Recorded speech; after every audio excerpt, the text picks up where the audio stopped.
আজকের রেসিপি আন্ডা কারি। ডিম তো প্রায় সবার বাড়িতে হয়, তাহলে এর নতুনত্ব কী আছে? একবার এভাবে ডিমের কারি রান্না করে খেয়েই দেখুন, এর স্বাদ কিন্তু মুখে লেগে থাকবে।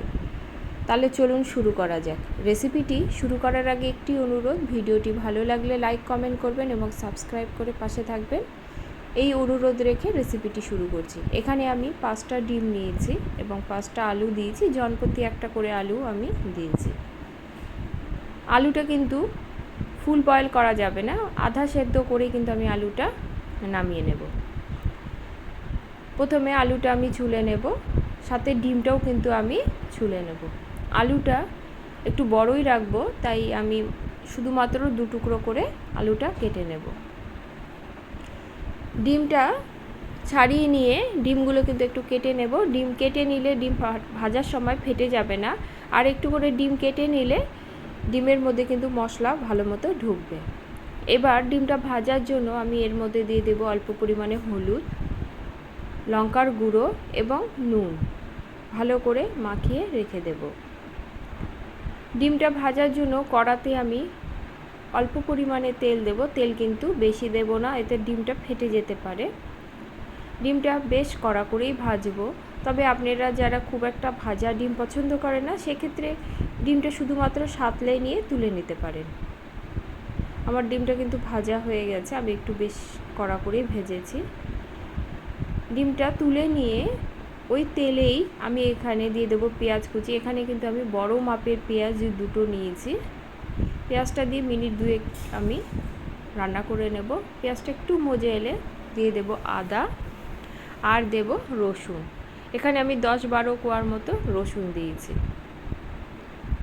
ঝালের জন্য 4টে শুকনো লঙ্কা দিয়েছি, আর ছোটো মাপের টমেটো 3টে দিয়েছি।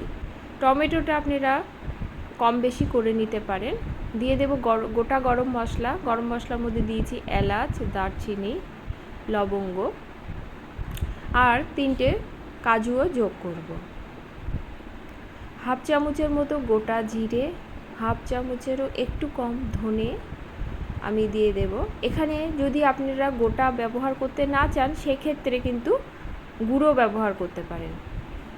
সব কিছু ভালো করে মিশিয়ে নিয়ে জল দিয়ে ঢাকা দিয়ে 5 মিনিটের মতো রান্না করব। সব কিছু দেখুন আমার সেদ্ধ হয়ে গেছে, বেশ মজে এসেছে। 2 থেকে 3 মিনিট আমি নেড়ে জলটা শুকিয়ে নিয়ে ঠান্ডা করে নেব। ঠান্ডা হয়ে গেলে এবার আমি একটা মশলা করে নেব। এর জন্য সব কিছু আমি মিক্সির বাটিতে দিয়ে দেব। বেশ কিছুটা ধনে পাতা এর মধ্যে দিয়ে দেব। 2 চামচ টক দই দেব। দইটা যেন খুব একটা টক না হয়, একটা স্মুথ পেস্ট করে নেব। রান্নাটি করার জন্য কড়াতে দিয়ে দেব তেল। তেলের পরিমাণটা একটু বেশিই দেব। ফোড়নে দেব গোটা জিরে এবং তেজপাতা। ফোড়নটা সাঁতলে নিয়ে আমি প্রথমে আলুগুলো দিয়ে দেব। এখানে আমি আলু একবারই দিচ্ছি, আপনারা চাইলে আলাদা করে আলুটা কিন্তু ভেজেও নিতে পারেন, তবে আমি একসঙ্গেই দেব, এতে সময়টাও বাঁচবে। আলুটা দেখুন ভাজা মোটামুটি 3 থেকে 4 মিনিট হয়ে গেছে, কালারটাও পাল্টে গেছে। এবার যে মশলাটা করে রেখেছিলাম সেটা দিয়ে দেব, আর মশলার বাটি ধুয়ে অল্প জল দেব। দিয়ে দেব হলুদ। এখানে কিন্তু আমি ঝাল লঙ্কার গুঁড়ো আর দিইনি, এখানে আমি কাশ্মীরি লঙ্কার গুঁড়ো দিয়েছি। আপনারা যদি ঝাল বেশি পছন্দ করেন, সেক্ষেত্রে কিন্তু ঝাল লঙ্কার গুঁড়োটা আপনারা দিতে পারেন। মশলাটা বেশ কিছুক্ষণ কষিয়ে নেব। মোটামুটি মিনিট 5 মতো মশলাটা আমি কষিয়ে নেব। এই রান্নাটা একটু গ্রেভি হয়, তাই মশলার পরিমাণটা কিন্তু আমি একটু বেশি দিয়েছি।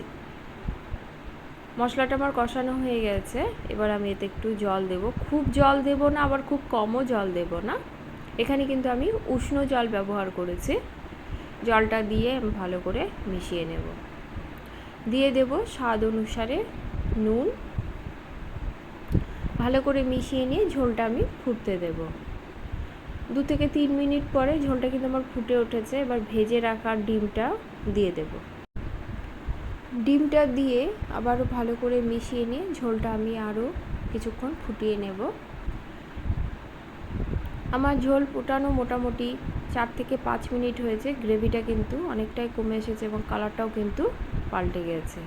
আরও মিনিট 2 পরে দেখুন ঝোলটা কিন্তু আমার একেবারেই কমে গেছে আর কালারটা কতটা সুন্দর এসেছে, আর একদম ডিমটা কিন্তু গা মাখো হয়েছে। আর কোনো এক্সট্রা মশলা দেবার প্রয়োজন নেই, সব মশলা কিন্তু আমি আগেই দিয়ে দিয়েছি।